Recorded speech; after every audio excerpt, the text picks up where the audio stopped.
I've got a quick question for you, alright? I wanna hear your thoughts, I wanna know what's on your mind. I've got a quick question for you, alright? The answer's not important, I'm just glad that we could talk tonight. So what's your favourite? How did you get? When will I be remembered? Was it ever? Where did all go? How do we know? Oh, forget it. Soren, Bowie, Daniel O'Brien, two best friends and comedy writers. If there's an answer, they're gonna find it. I think you'll have a great time here. I think you'll have a great time here.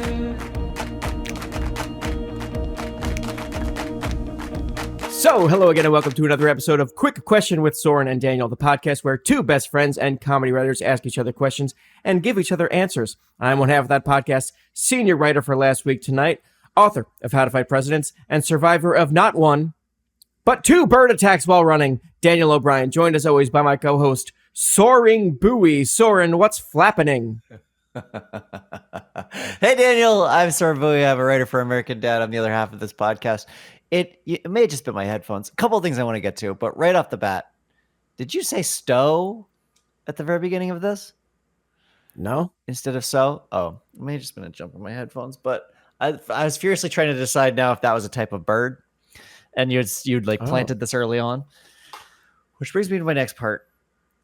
What the fuck happened?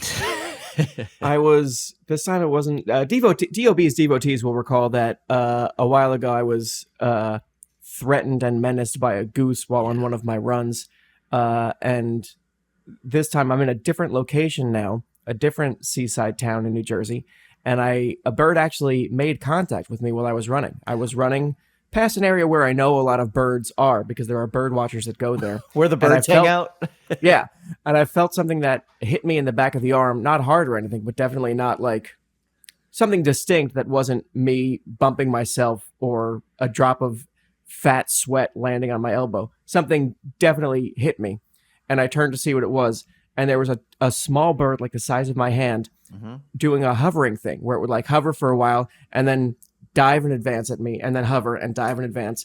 And it was so hot that day that I had taken my shirt off mid-run and I waved the shirt at it to send it away and it left.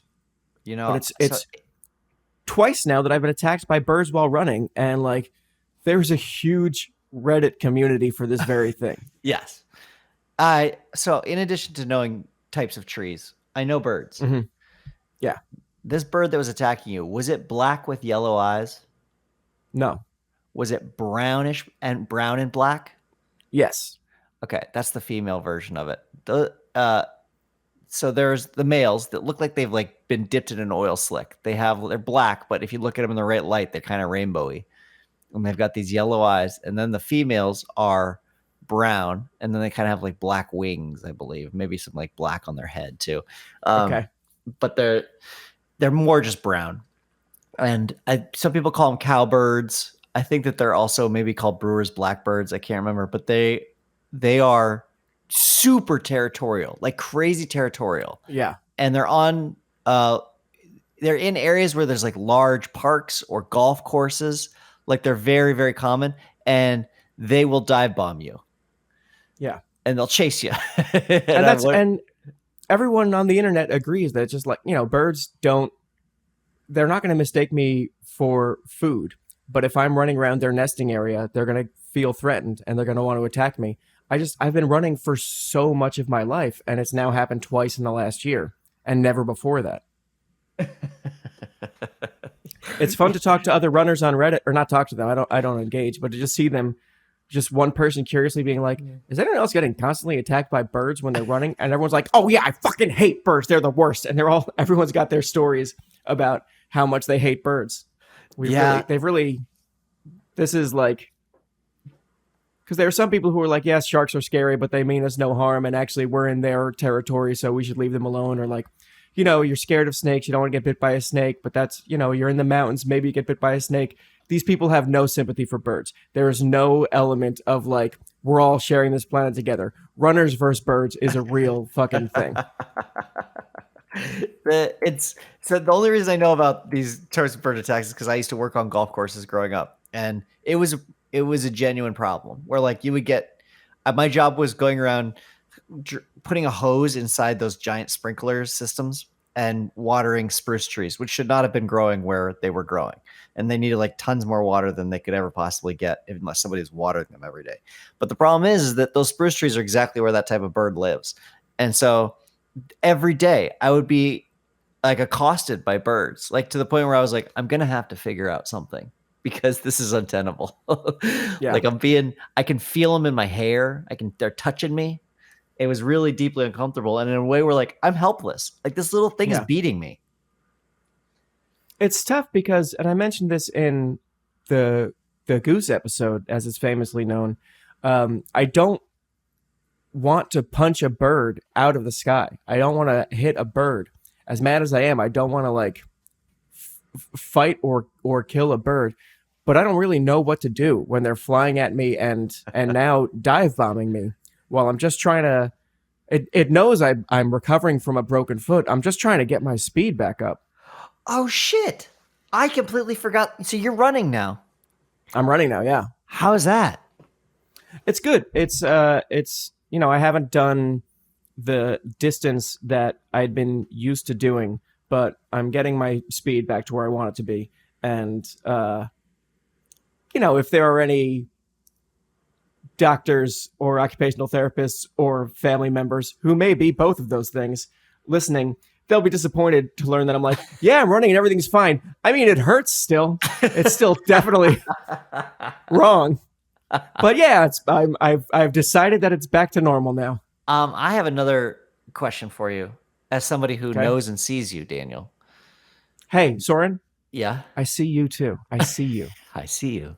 I did watch The Way of Water and I'm pretty excited to start using that again. You used to have some trouble with your knees and you were forced to take some time off. Did any of that resolve itself in your time off? My knees? Yeah. When did I have trouble with my knees? It's a long, heavy silence here. You've gone on this podcast several times to talk. We've talked about how running. I was like, do you have any problems with running? And you're like, yeah, my knees are fucked. And I'm like, well, do you think that would be fixed with some time off? And you're like, I don't know, because I can't take time off. So I'm just going to live with it. Huh. Well, I guess it worked because my knees feel fine. And in fact, I've forgotten they've ever hurt.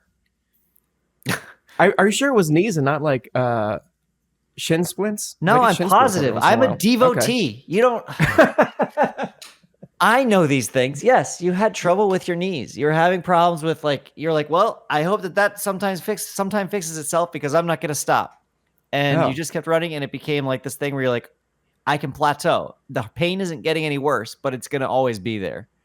Man. And so I went through a similar thing. The reason I'm asking is that when I broke my wrist, as the connoisseurs will know, I broke my wrist.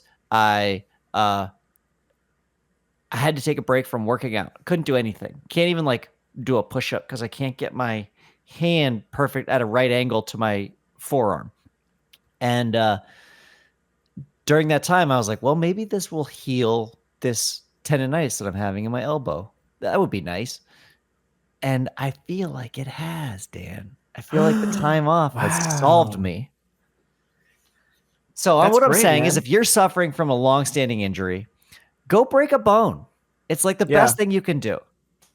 Right, because you need the time off, but no one will believe that if you say I'm taking time off. No. The reason I'm not doing push-ups right now is because I'm taking time off to heal something else. No one's going to believe that. You need receipts. You need proof. Show up in a cast and in lots of pain and with an x-ray if you have one. Yeah, I mean, the sad thing is that I wouldn't have believed myself is the problem. I would have kept trying to work out, and I would have kept coming back early to it and stuff. This forced me. If no pun intended, it forced my hand that I had to do this because I didn't have a choice. I was like, it's deeply painful. In fact, now I'm going back to the gym, and there's still certain exercises like dips or trying to do a bench press where, oh boy, that's tough on the old wrist because it really forces the wrist into a direction it doesn't want to go right now. But this is probably not super healthy for me. If any OTs or Daniel's family members want to tell me this, I every time that I do something to my wrist where I'm like, oh, I pushed it a little too hard, the next day it feels great. And so I'm learning a really terrible lesson right now, which is, oh, I just need to break this stuff up. Like I just need to Yeah, get in there and like 100%. do some crackling. Yeah, break and rebuild, and that's how we get stronger. um, Speaking of which, I do this thing on the 4th of July where I take my son up on the roof. Now I have a 2-story house, so it's high. We get up real high. We go out his window of his bathroom, and then we climb up onto the second part of the roof. But it's about 5 feet higher. So I have to like plant hands and then push up on it to get up there.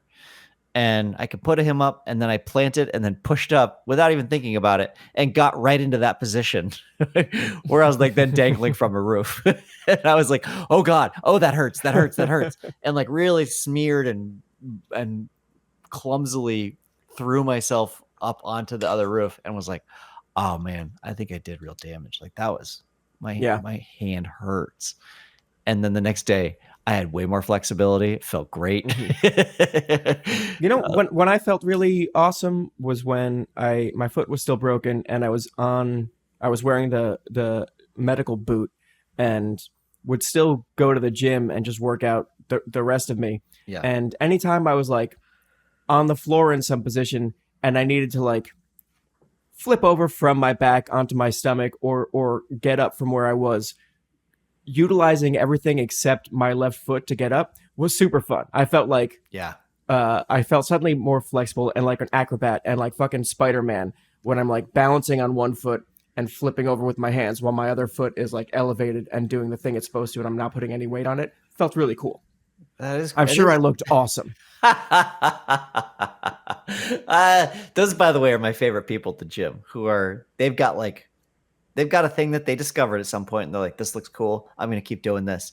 Like there was a guy at my gym, our old gym actually, who would do pull-ups, a lot of pull-ups. And then he would drop down onto one knee and his fists on the ground.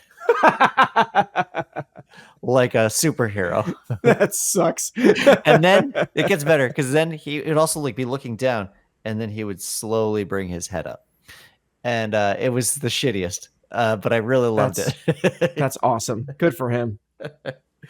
What did you do for the 4th? Oh, nothing. I did so much traveling. So the month of June saw me from New Jersey to LA, from LA to Oakland, from Oakland back to LA, from LA to Lake Placid, New York, from Lake Placid, New York back to LA, from LA to Illinois. And then I was finally done with a month of all that traveling and living out of a suitcase. July 3rd. So July 3rd, the day after your birthday, I'm back in my new wonderful apartment that, you know, I moved in beginning of May, and then I left for over a month starting May 24th. So I'd spent very little time here, and I was so happy to be back. And so I spent basically all of the 4th. I went for a run in the morning, got attacked by a bird, and then laid out on the beach and just enjoyed the beach. Then it rained, ran away from the rain, came back on the beach, ate food, and like truly beached it out the entire day. I was so happy to not be moving and to not have to think about future moves. And I would like fall asleep on the beach and then wake up with fireworks above me because people were just like lighting them up right on the beach. Yeah. And not like, I don't know what's happened because we always found ways to get fireworks, my family. Mm-hmm. We would find them growing up, even though I don't think they were strictly legal in New Jersey at the time. But it was, you know, get some, maybe a Roman candle or some bottle rockets or whatever, like some very basic ass things. Now it seems like they have available to the consumer market a fireworks setup where it's just like one long box that you can light and then move away from, and it does like a well-timed entire fireworks routine. Wow. Not like as big of a show as you'd see at like Macy's or whatever your town's fireworks show was, but like it's Sears here. Yeah. Okay, great. Yeah, the Sears Roebuck fireworks show that everyone talks about every year.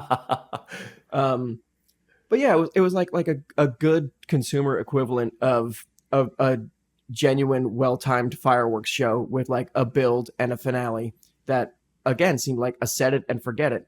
And there were 3 or 4 different pods of families on the beach that would take turns setting them off. And I'm just like, we're right under them, just watching them. It was fucking awesome. It sounds great. Yeah. It also sounds like it could potentially be miserable if you had fallen asleep and you keep getting woken up to fucking fireworks right over your head. Nah, right. But I'm glad that you were in the right mindset for it. I see I didn't describe a peaceful thing. I'm pleased that you were in the right mindset. That's great. I take my son up onto the roof. My wife hates that I do it because it's very steep up there and very high, and she in general doesn't like heights. But this was the first year I also took my daughter up there. Now, the first time I took my son up there, he was like 4.5 and a very good listener. Like he loves rules, and loved the idea of like, I told him the rules before we went up there and he was way into following them. My daughter is not that type of person, and she will defiantly go against rules.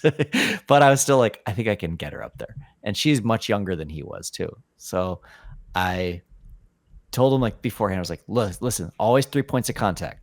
You always have a hand and feet, or you have your knees on in your hands, or you're sitting on your butt. If at any point you want to move, I will come get you and hold your hand as we move to a new section, but you're never moving alone. And they were like, okay. And then I took them both up onto the roof. As I'm up there, like I set up a blanket up there so they have something to lie on, so they're not lying right on those asphalt shingles.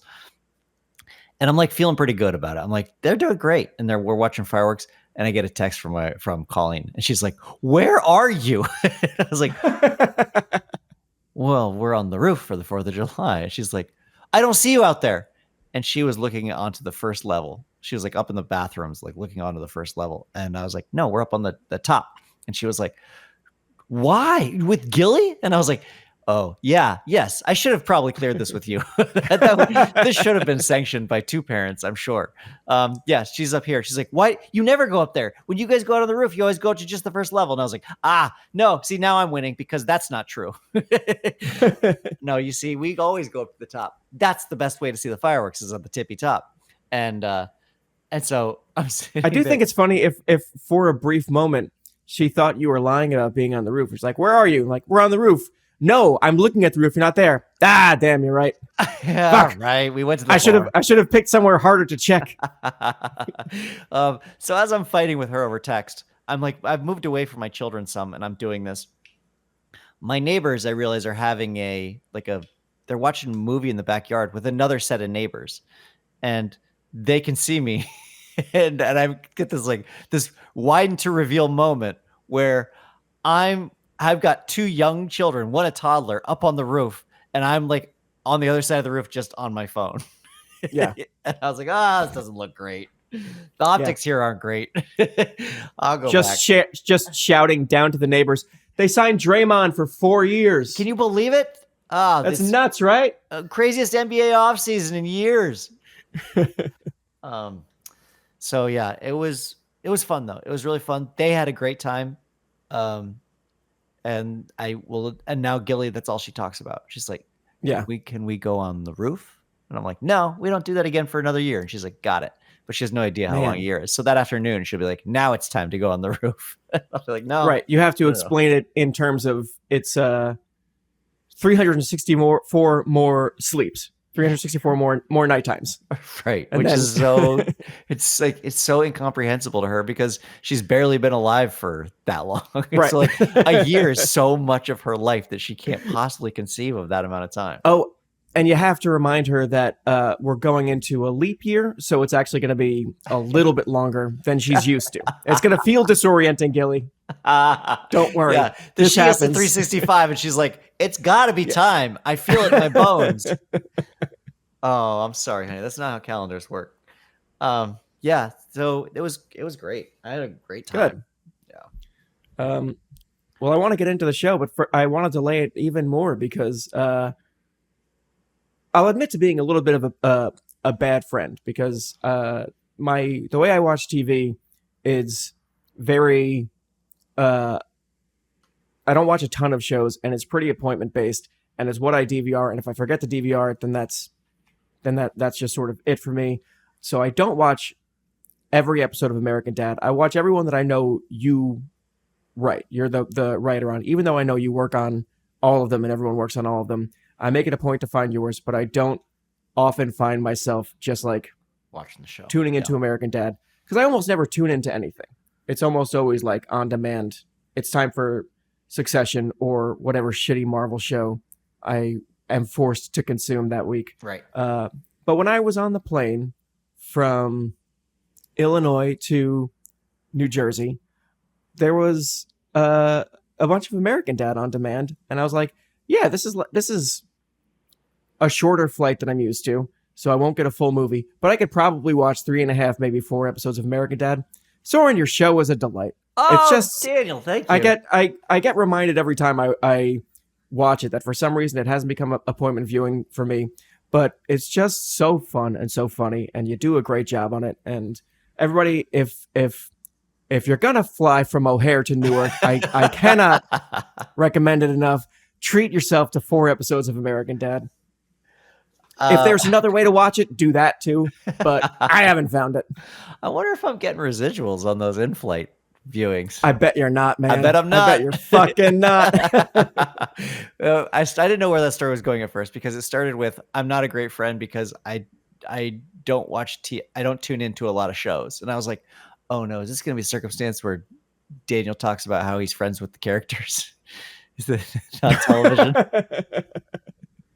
That he feels bad about not tuning into it to Barry because Barry's going to be missing him? Yeah, I'm not a good friend. I have no idea if those 2 broke girls ever dug themselves out of that hole. And I don't even know how I can. They don't have a Patreon, so I can't even support them if I wanted to. Oh. Well, I do watch Last Week Tonight, and I love it. It's a great show. And I'm not watching it because I'm your friend. I like it because I genuinely enjoy it. Oh, thanks, man. That's cool. Yeah. Good reminder to everyone listening. If you do happen to be the studios, David Zaslav, if you're listening, please come back to the table and negotiate a fair deal with the Writers Guild so we can go back to making the shows that at least I'll say, 100% of the people doing this podcast like. And before you come back, there's just a quick amendment I want to make to that deal. All the in-flight viewings from Delta of my show, I'd love to start getting residuals for those as well. Yeah, someone is getting a piece of that. So somebody's wetting their beak on that. Okay. Let's get into the show. Yeah. What? I want to ask you a quick question, but did you want to go first here? I don't care. Okay, well, then I'm going to go first. Quick question. Yeah, because mine's not a question. Mine's more of a statement. And actually, it's not a statement. It's more of a 4-page story. So you should probably go first. I have a quick question for you that's going to lead into something else. You, for a little while, were a climber. Do you remember that? Yeah. Like indoor rock climbing? Yeah. Yeah. But you were going pretty hard. You were a climber. Oh, yeah. And I did some climbing, like belay climbing in Colorado. Yeah. It's called top rope. Sure. Yeah. Yeah. Are you still that? Nah, it's been a while. I've gotten back into it, you know. Oh, that's awesome. Because I've since, when I lived in New York, I was so close to a rock gym, and it was just part of my like weekly exercise routine. And then I moved out of New York, and there aren't many convenient rock walls on the beach, believe it or not. Well, I'm asking because you can move pretty fluidly between being different types of people, and you go pretty hard as soon as you discover a new type of person to be. And I think I found one that you haven't been yet, and I think you would love it.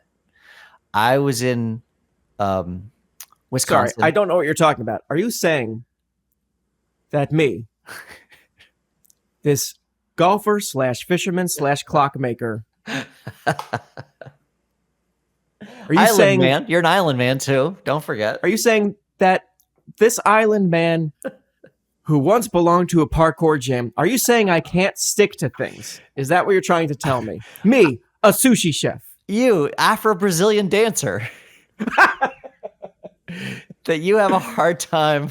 You commit for a solid week and you commit as headfirst as possible and then bail. Yeah. Yeah. Well, I found a new type of person for you to be, and I think you could stick with this one. It feels right for you. So I was in Minnesota and Wisconsin on a trip, family trip, and there's a lot of lakes out there. And this is like, I feel like there's two different factions of this type of person, but lake people, I feel like you could be. And I don't think you'd do well as like a Lake Havasu type of people or a Lake Powell type of people, but the Midwest northern lakes, I feel like that's right up your alley. Have you ever been there? No. I've been to lakes. I feel like, for the sake of making an exciting podcast where all choices are binary, you can't be a lake person and a beach person. And Oh. I've planted my flag pretty deep, but sell me. Okay. First of all, there's the atmosphere of the town surrounding the lake. Very bucolic. Bucolic? I don't really know how to pronounce that word. I've only ever read it. Buckles. He's a great writer. They're gorgeous little quiet. I'm going to emphasize that again. Quiet towns. They look like every first town or the town in a Stephen King book. Like that's how small, and like they have cute little bridges everywhere.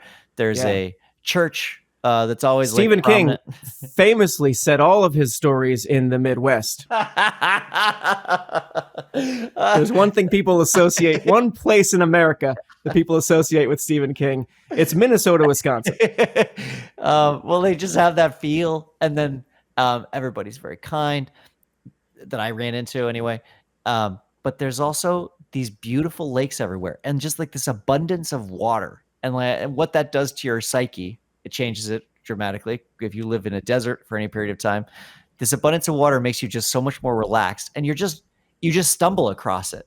Huge bodies of water, and I don't mean like Lake Michigan or Superior, like you can go to those, but there's also just like these just tons of just giant lakes that are very big and very fun to play in, and there's like a real respect among water goers. Like there's not a lot of boats in it. There's not a lot of motorized shit flying around you at all times. And you just find these little beaches and there's nobody there because there's so many lakes. You could just go to a beach that's yours. And if you could find a sandy one or even like a mud one, those are kind of cool in their own way. And the water is so warm all summer long. Just cruise out there. There's no waves. You go out, you play in the water. Sometimes there's a little dock out in the middle and you just swim out to it and you just lay on it for a little bit. You come back and it's beautiful. I want to move there. This is your way of telling me that you are a lake person. I think it might be my way of telling you that I want to be a lake person. It's fascinating to me for a couple of reasons, because our listeners might not know this, but for the podcast record today, you were less of a lake person and more of a late person. And during that time, engineer producer Gabe and I talked about beach folks and how so many people how jarring it was when I moved to LA and so few people that I hung around with took advantage of living so close to a beach and spent any time on a beach. And you've been living in Los Angeles for 20 years. 20 years. Yeah. And here you are turning your back on the biggest lake of all. Yeah. The ocean. And converting to lake people. Right. Also freshwater. That does it. That changes things as well. And it's just our beaches are so chaotic and so sexy. It's just a problem. Like it's like sure. There's just so much going on. It's like a Las Vegas of water, bodies of water. Like I don't like the energy. I don't like there's somebody constantly running, like driving an ice cream truck and ringing a bell through wherever I'm sleeping. You know what that means? You know what I'm talking about when I say that? Yeah. Okay. And like mango cart or ice cream cart. Yeah. And I don't like having to deal with all those people. I don't like the constant noise of the waves. I don't find that soothing. There's the beaches in general. And they're so sunny. They're just like, there's no coverage. You are so exposed. But on a lake, Daniel, trees for miles, beautiful trees. The only thing you really have to worry about there are leeches. Yes. because you do get some of those. Yeah. I'm not entirely opposed to lakes, and I understand what you're saying. There was a couple years ago, I went up to Big Bear with some friends, and we got a boat on a lake and just hung out on the lake the entire day and would jump out and swim for a little while. And then you would dock up at a restaurant and eat at the restaurant and get back on your boat. I found it very appealing. And Big Bear is a cute buckles town. And I was not where you are, but I was in sort of 2 hours outside of Chicago in a town with beautiful, wonderful rivers. And it was another small town with great small town vibes. And people were taking their boats out on Rock River all the time. It looked lovely. I could absolutely see myself going back there and spending lots of time there. It just so happens that you're selling me on lakes on the exact wrong day. I woke up this morning to take Jackson for a walk on the beach because Jackson had been with my parents this entire time until last night. So I woke up and we went on the beach and it was so quiet. There was almost no one there. I say almost no one because there was one guy standing there, just an older fella, shirtless guy, fishing at 7 a.m. when we were doing our walk. And I said hello to him and he said good morning. And then he points and he goes, dolphins. And we just see dolphins jumping in the distance. And, you know, Soren, if that's not nice, I don't know what is. And now you're trying to sell me on lakes with leeches. Let's see what I could do. I know that there are some freshwater dolphins in the Amazon, and maybe I could get some of those shipped. Yeah, that's it. So there are other little things about the lakes that I don't totally understand and that are very dangerous. But like, I do like that you could just hike around outside it's all forested. Everything around a lake is always forested. So you're just like, if you have to get tired of being in the water, you're like, and now I'm just going to go on a walk through these very nice open forests where like, it's not chaparral. It's not like that terrible habitat where everything's spiny and terrible on your feet. You're just like, you could trudge around barefoot and go explore these deciduous tree forests. But I will say, we went to we stayed a couple nights next to one lake, and they were like, and while you're here, don't drink the water because it's got a lot of nitrates. And we were like, what? What is it? I thought those were in hot dogs. What is that doing in the water? And I don't really know how it got there, but it's in the water supply. Maybe from all the farming around Wisconsin. There's something that has to do with like nitrates that they're adding. I don't know. But anyway, I was worried about that. And then we also just one day went to a beach, played in the water for a while, and another family showed up, and the mom was like, don't get in the water. And the kids are, of course, were like, they're in the water, pointing at my children. She's like, yeah, but it says it's dangerous levels today, so don't go in. And I was like, oh, fuck. Dangerous levels of what? Did you find out what? Yeah. So I went over to her eventually, and I said, what? Did you say there's dangerous levels of something in the water? She's like, yeah, it's the eco. Dangerous levels of eco. And I was like, I don't know what that is. Is that something that is it just if it gets in their mouth, or is it? And she's like, no. If it gets in their skin, they can absorb it. You got to like go wash them off afterwards. You got to get in between their toes and stuff. And I was like, what the fuck is this eco? And so I'm leaving. And as I'm leaving, I'm like looking for signs. And I finally see one. It's very small, but it's like been posted that day. E. coli, Dan.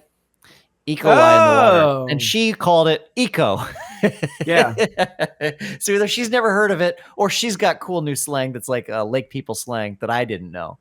Yeah, that's not one of the ones that I would like cutely abbreviate. No, it's very important that you get the lie at the end. Yeah. So I took them home and immediately scrubbed them down and scrubbed myself down. But I don't even know how that got in the water. If it's just like the septic tanks from all the houses around the beaches, there's elements that I don't get yet, admittedly. I know my friends went up to a lake house in Pennsylvania sometime last year, and they were surprised that no one else was swimming in the lake, and they were so excited to get in there, and they got their tubes and they went out and they were swimming until eventually cops or rangers let them know that there was dangerous amounts of goose shit in the water that would get you very sick if like you had an open wound and it got in there, and that's why no one was swimming in it because everyone else knew too much goose shit. Yeah. The goose pooped too much that day? Like what's when is it not that? Like do the goose populations just get just decimated occasionally and it's fine? Yeah, it was just the night before was a big goose party, and you know how it gets. Yeah, they all get mud butt the next day. Yeah, It's the wrong kind of shit. Yeah, that's really terrifying. That's the thing. So you are very exposed. Like you're out there and exposed in a different way than on a beach, which is just to the sun. You're exposed to like you're the only one out there a lot. And if you don't know the rules, like things could get bad, I guess. yeah. But it is really the trade-off is great. The trade-off is that it's very peaceful. There's never anybody else there. And you could it's just so quiet and shady and warm. Yeah. Well, it seems like you had a fun time at the lake. Thanks, man. Yeah, I did. Invite me out next time. I don't know. I would love to. I've got a friend actually who lives in Minnesota. Well, he doesn't. They have a cabin in Minnesota, and every August they go there and they try to like recruit writers to come out there to just like write and hang out. Like they want to feel like they're this artist enclave. And I feel like I should go sometime. And if you want to go, we should do it. That always, I mean, I'll go to hang out with you. That kind of thing always sounds so appealing on paper. Like there was a cabin in Topanga, California that I rented once that was specifically like Topanga is generally like a hippie artist oasis. It's that their whole thing is we're an unincorporated town and we're in the woods and the mountains and we want you to come and like make art here with other artists and we're all hippies and we're all having a good time. There's that. There's also like Amtrak for years was running this grant program where you could ride the train across the country for free and sleep on the train. But the catch, and it was barely a catch, was that you had to be a writer. They didn't care if you were doing poetry or if you were writing a novel or a screenplay. They were just like, we understand how romantic it is to write on a train. Yeah. So we like to provide this for you. You don't need to include Amtrak in your writing. You don't even need to finish something or sell it or whatever. We just want to do this thing for artists. Just go touch America. That's fucking cool. Yeah, it's really cool. When I hear about these cabins for writing, I'm not that kind of writer. Maybe I will go to the cabin and then when I get home, I will have ideas and things to write about.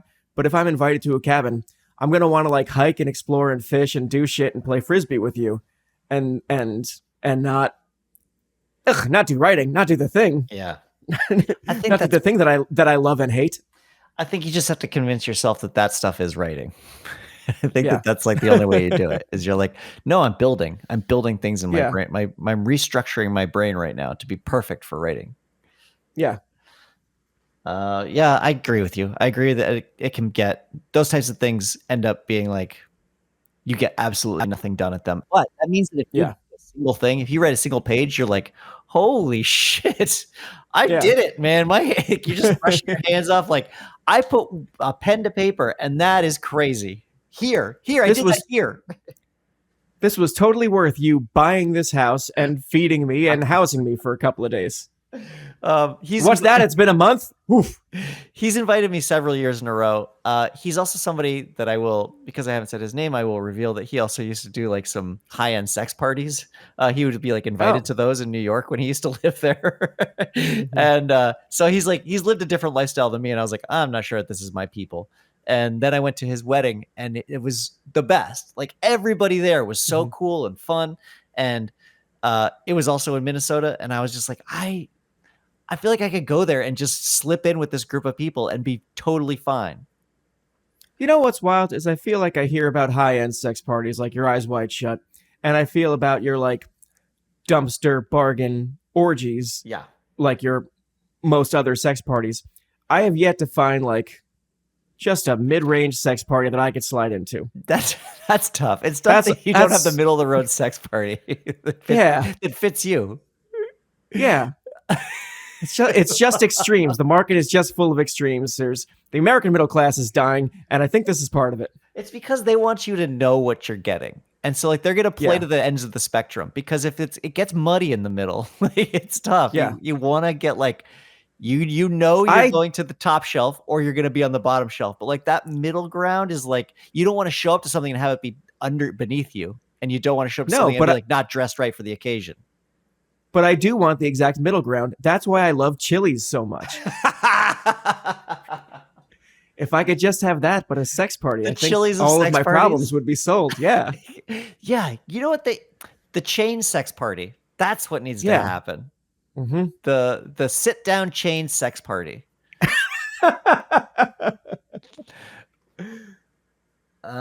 I did go to an Applebee's on this trip and really enjoyed it deeply. Oh, hell yeah. I hadn't been to one in a long time. During the meal, they even had like this poster up on the wall because they've always got new shit going on. And they were serving up donut holes that had powdered sugar on them, and then also were served with caramel or a hot fudge dipping sauce. Yeah. And we were like, that is not shit I would ever get in my entire life. Let's get it. Of course. So we got it. It was delicious. It was incredible. I remember, I don't know if they're still doing it, but certainly when I was in college, they were doing like buy one, get one, either free or half off appetizers after a certain time of night. And it was like very clearly, we are catering to college students because you are the kind of people who don't have a lot of money and will appreciate a sale, and also will eat what will be your dinner at 10:30 at night. And I, even as a college student, I was just like, you guys don't have to do this. This is so nice of you. Thank you so much. I don't know what I was going to do. I would have been so hungry You have saved me. if I couldn't have these boneless buffalo wings and tavern chips. I did like the time that we went to Chili's that we got there and you're immediately like, yeah, we need some tortilla chips. Also, bring some ranch with those. And I was like, what? You're like, just trust me. You knew Chili's backwards and forwards. You knew what to get there. Leave the menus at the host stand, honey. I'll take it from here. I know what he wants. Don't worry about him. Well, here's the deal, Dan. We're almost out of time. Yeah. And you didn't get to your story. Do you want to tease it for next time? No. Oh, you want to just tell it? No, I'll tell it next time. There was the tease. That was it. That was beautiful. Yeah, okay. That's very tantalizing for anybody who was listening and thought, ooh, he's mad about it now. I can't believe we're done already. That rules. Yeah. All right, let me go find these real quick. No, you talked a lot today. I'll do it. The show is Quick Question, but you knew that already. We are recorded, edited, and produced by the irreplaceable Gabe Harder. Our theme song is by the incredible Mirex. Their digital album is available at mirex.bandcamp.com. Listen to their music. It's great. Want to find us on Twitter? You can for a limited time only, because that site really, I know we've said it before, but it really seems like it's collapsing right now in real time. But I am at DOB_INC on Twitter. Soren is Soren_LTD. The show is QQ_Soren and Dan. And you can email us at QQ with Soren and Daniel@gmail.com. You can also find the show on Patreon, Patreon/QuickQuestion. And you can find us on YouTube now. We are doing video versions of the podcast sometimes, and it's been a lot of fun to show you all how I am aging. And that is youtube.com/QQ podcast. Sounds right. I mean, I'm not. You don't ask me. Yeah. I mean, don't put the question mark that I delivered into the URL. I don't think there's a question mark in it. But that is it for this episode of Quick Question with Soren and Daniel. Soren, it's so good to hear from you. It sounds like you're doing well. Thanks for chatting with me. It's always good to talk to you, Dan. I'm really happy to talk to you, and I'm really happy that you're doing great. Thanks, man. Okay, bye. Bye. I've got a quick question for you, alright? I wanna hear your thoughts, I wanna know what's on your mind.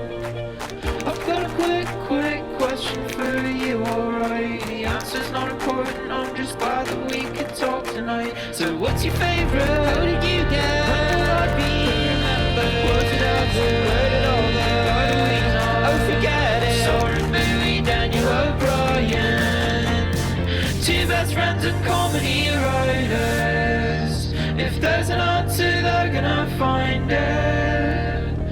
I think you'll have a great time here.